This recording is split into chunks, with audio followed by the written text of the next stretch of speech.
Okay, so now that I showed you how to make some money on the app, using this method, I'm gonna show you where you can put some of that money. Like, would you be upset if I showed you, like, if I helped you make $500 extra a week? Would you be upset if I showed you where to put some of that money to help it make more money? Okay, I'm going to show you a secret that the government and the banks don't want you to know. Okay, and they've been doing this since 1997.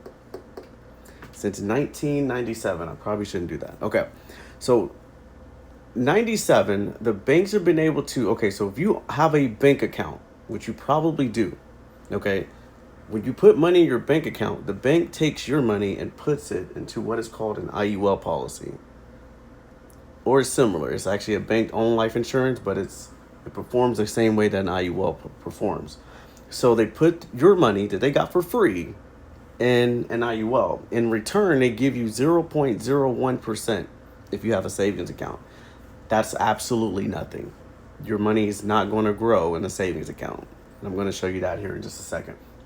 Now, you put your money into the bank takes your money into a policy, and they're earning about 8 to 12% compounding interest on average. That's the average earning, 8 to 12%. So they're earning a lot of money off of your money that they got for free. This is the reason why the banks are always like, hey, we'll give you $350 if you start an account with us and you set up direct deposit. Because they know once you set up that direct deposit and the money's going there, they can use your money without losing your money. See, the banks don't want you to know that you can do this yourself. You can have your own IUL policy. There's a reason why the government doesn't want you to know this either, because things that actually, the money you put into your IUL policy, if it's done correctly, your money will grow tax free and it can pay out tax free. So you see why the reason why you've never heard of an IUL policy is because the government regulates what's being shown to the masses. Okay, so if that's the case, you will never see a commercial for an IUL policy. Okay, and it's very interesting how that works. You never see a commercial about it because it grows tax free and it pays out tax free. So since it doesn't benefit the government, they want you to put your money in 401ks. They want you to put your money that's volatile, even in a whole life policy. Anything that participates completely in the marketplace where your money goes up and down, just like it is stock markets. They want you to do that because they get paid off of the management fees. And so does your financial advisor, by the way. I just want to throw that out there. So your financial advisor wants you to keep your money in volatile products because they get paid off of what is called management fees. So does the government. That's why the government incentivizes employers to match your 401k. So as a thank you, they give the employers a tax break. And what the employers are saying is, hey, we don't want to pay taxes on it. You, as an employee, how about you pay taxes on it later on? So you can't even touch your 401k until you're 59 and a half, unless you want to get penalized. So by the time you're able to touch it, let's say the market crashes, you lost half of your money, and then you get taxed on the remaining half. Okay, so how about you put your money somewhere safer? All right. There's a 0% floor. Okay, so the banks use your money. You can do this too if you had an IUL policy.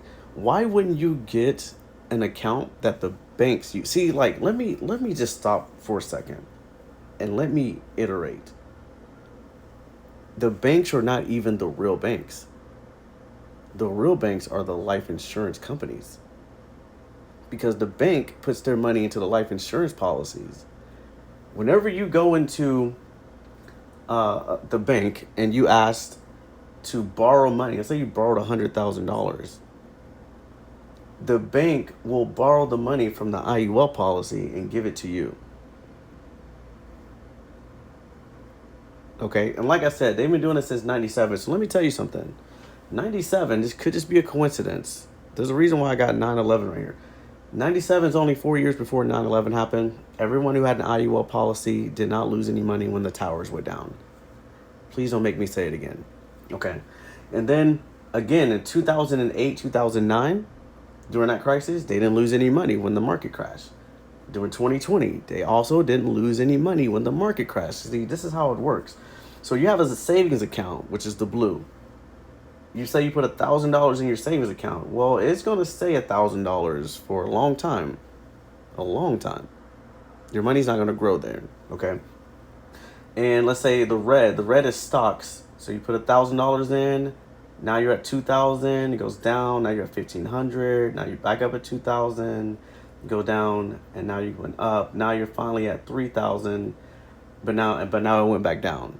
Okay. So here's what's interesting about this. Let's say you went up to 1,000. So you got 2,000 right here. Look what happens. The market goes back down, and then you say, "Hey, my money is I'm earning more money again."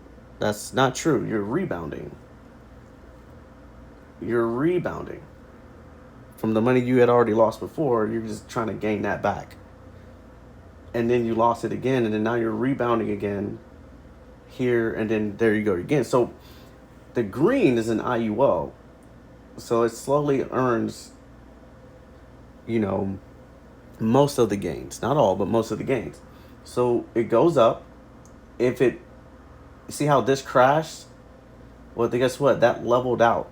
So you don't lose any money with an IUL. It just levels out at 0%. And once the market goes back up again, so does your IUL policy. So does your cash value. If it crashes again like it did again here, it levels out at 0%. You don't lose any money. Once the market goes back up again, you're gaining again. And if it leveled out and crashed, you leveled out as well. So that's where that's where smart people are putting their money. And something that really happens is really amazing. There's a certain amount. Let's say your mech is like let's say it's $80,000. So the most that you can put in your policy each year for the first 5-6 years is $80,000. Well, you're earning 8 to 12% on most of that 80K. And what's happening later on down the line, when you actually retire at the age of 66, you can have $100,000, $200,000 paid to you from 66 to 120 years old for the rest of your life, tax free, or tax advantage, you should say, for the rest of your life until you reach 120 years old or until you kick the bucket, whichever one happens first. Okay. So here's the interesting thing about it. You go into the bank and ask the bank for money. You have to have good credit to go into the bank to do that. But if you own your IUL policy, and let's say you have $50,000 in there that you want to borrow from the insurance company, well, there's absolutely no credit check. And let's say you borrowed here. When you borrow a loan from the bank, you have to pay back the loan plus interest, correct? Okay, now get this. If you borrow from an IUL policy, they say they charge you 4% interest. This 4% is taken out of your 8 to 12% that you're earning. Let me say it again. So let's say you have 200,000 in your cash value. You only borrowed 50,000. So only 50,000 is getting charged the 4%. The rest of your 200,000 is earning 8 to 12%. So since it's earning, and that 4% is taken out only for the 50K, you're still in profit. Okay? And then there's no out-of-pocket costs. So OOP, no out-of-pocket costs. That's what that's for. So since you're not paying physically out of pocket for the interest, you don't necessarily have to pay the loan back. The loan is going to be taken out of the death benefit if anything were to happen to you. Now, granted, you can still pay the loan back. Now, you borrow 50K, you go to the bank, you buy a car that's worth 50,000. That means you finance your own vehicle, and it's up to you if you want to pay yourself back or not. Guys, if you guys want more information about what it is that I do, follow me on Favorite It, and I'll explain everything, and then we'll connect and go over numbers. All right? I'll talk to you soon.